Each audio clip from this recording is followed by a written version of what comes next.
Esiet sveicināti izmetienā, sarunās izmetiens, kas ir izmetiens. Mēs runājam par daudz dažādām tēmām, industrijām, jomām un apdarinam vienkārši jautājumus ar vārdu izmest. Un jā, tā kā mēs šodien spēlēsim, redzēsim, kā tas izpaužas.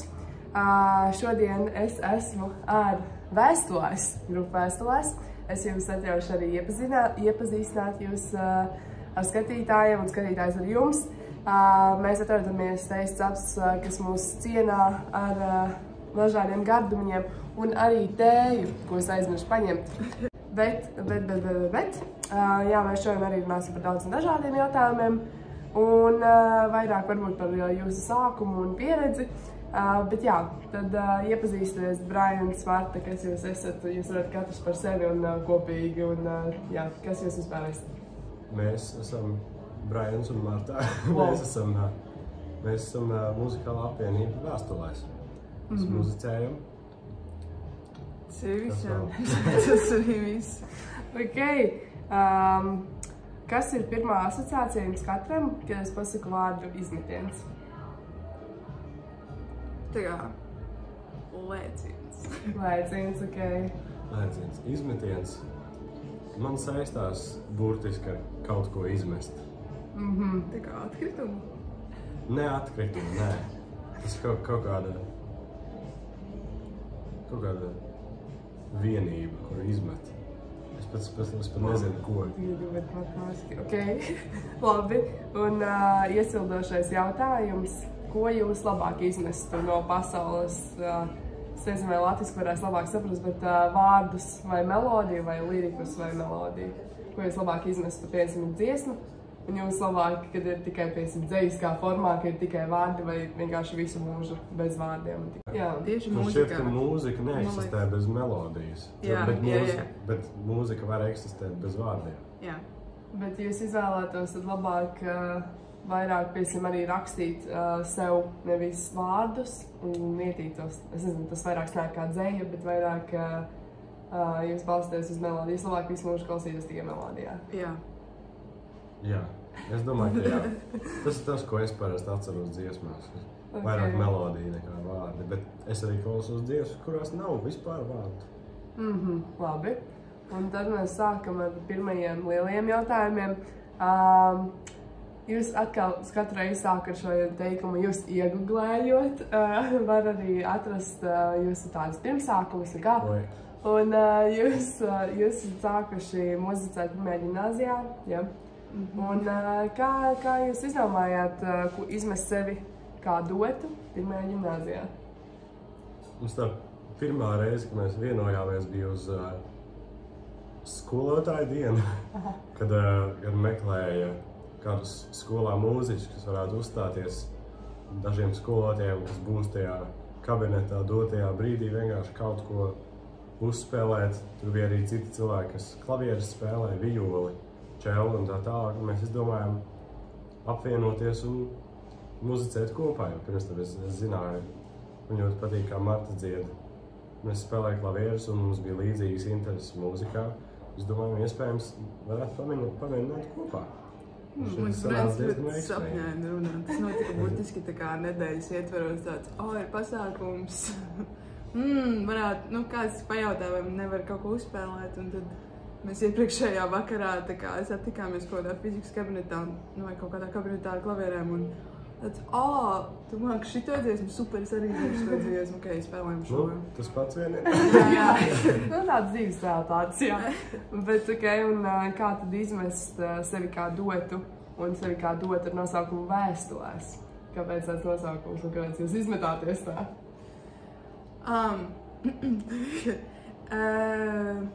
Es vienkārši atceros, kā tas nosaukums tapa pāris minūtes, pirms mēs iesniedzām to formu. Un ka mēs vienkārši bet mēs bijām to domājuši, mēs domājām, kā nosaukt vispār dziesmu, mūsu, jebko. Tā kā kaut kādu nosaukumu tam visam iedot. Un mēs kaut kā tur runājām, un mēs katrs esam savās mājās, un man austiņās iet mūzika playliste, un mēs sarakstam, mēs domājam, kaut kādu variantu, ko tas galīgi nav. Un tad man vienkārši sāk skanēt ballošu pilnu pagalmu dziesmu Vēstules. Un super dziesma, bet, jā, un kaut kā man bija tāds, kaut kā tas ir tā dziesma viss par to, ka tu raksti tās vēstules un tā kā katru dienu sūti kādu vēstuli un raksti, kā tev iet, kā tu jūties un kaut kā man tāds, jā, kaut kā līdzīgi, ko mēs darām it kā, ka mēs vienkārši rakstam to, ko mēs gribam, tāpēc mēs to darām caur vēstulēm. Jo diezgan grūti sākotnēji, kad mums pagaidām bija tikai viena dziesma izdomāta, kā tieši mēs saucamies, jo tas vārds diezgan daudz ko varētu dot mums kā apvienībai, kādas ir mūsu vērtības, kas ir asociācija un ko tas varētu nozīmēt. Ko tas varētu pielikt klāt pie mūsu dziesmām, kādu ideju, kādu emociju. Un tā tas arī sanāca. Okay. Ļoti jauki, bet es arī lasīju, kad jums bija runa par Supernovu, tad Marta pieminēja, ka tas ir jūs bērnības sapnis būt uz šīs skatuves. Un tad kā bija piepildīt šo sapni, dažiem bērnības sapni, un kā izmest sevi uz Supernovas skatuves, varbūt jūs varat ieskatīt to sākumu, kā jūs pieteicāties, kā bija tur būt un kā ir tagad pēc tā visu notikumu. Tas viss ir diezgan liels šoks. Nē, jā, tā kā diezgan prasa laiku attiet, prasa laiku saprast, gan pirms, gan pēc, gan tajā brīdī, kad tu tur esi. Un tagad tu esi tur, tu vienkārši īsti, tu neatliek īsti laiku domāt par neko citu, tu vienkārši tāds, ok, man jāizdara savs labākais. Un tā, bet, kā tas notika? Es negribu, tas notika pēdējā termiņa dienā, mums bija tā kā gatava dziesma, vecais stāsts, ka mums bija dziesma un tāds, un bija vēl termiņš, un tad, kāpēc nē? Varbūt ir kaut kāds iemesls, kāpēc tā ir sanācis, un tad, mēs pieteicāmies, un pāris mēnešus vēlāk netīšām panorāmā uzzinājām, ka mēs tā kā tikām tālāk ar pēdējie nosaukti. Tā kā absolūti negaidīt. Jā, jā. Tad es pat nevaru, tā kā laiks pirms tam, man liekas, bija kaut kā emocionāli grūtāks nekā pēc.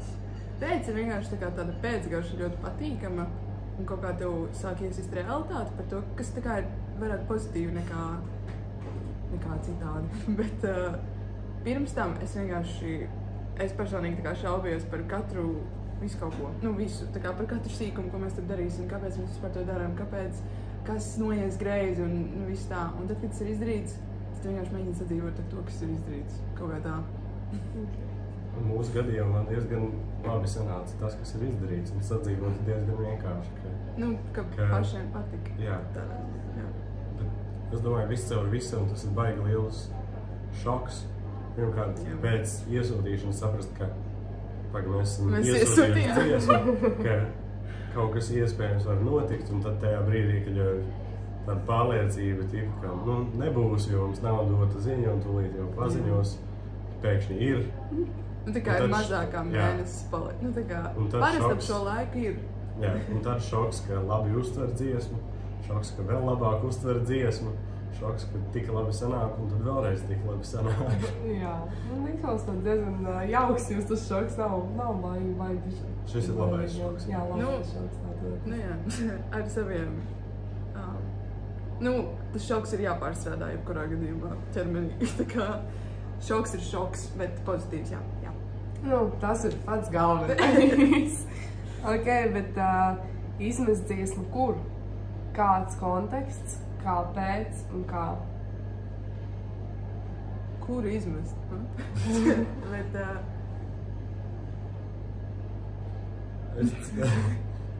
dziesma tapa periodā pirms vairāk kā pusgada, jau tagad. Un man parasti sākot ar vārdu rakstīšanu, protams, mēs to vēlāk darām kopā, bet sākumā, kad ir kāda ideja, tas ir vairāk kā vārdu plūsmas vienkārši nāk, un iespējams tajā brīdī tas ir tas, par ko es domāju. Un tas dziesma ir par vientulību un vairāk par to, ka iespējams pat nesot vienatnē ar citiem cilvēkiem apkārt, tāpat ir vientulība. Un ir vairāk tādi jautājumi, ko ar to darīt. Ko darīt ar visu, kas notiek galvā vai sirdī, tad, kad burtiski nav neviens, kam to atdot. Tā dziesma beigās ir vienkārši viens izmetiens ar visu, kas tev ir sakrājies. Brīnišķīgi, jūs ļoti labi iekļaujaties manā tēmā. Ļoti labi, ļoti labi.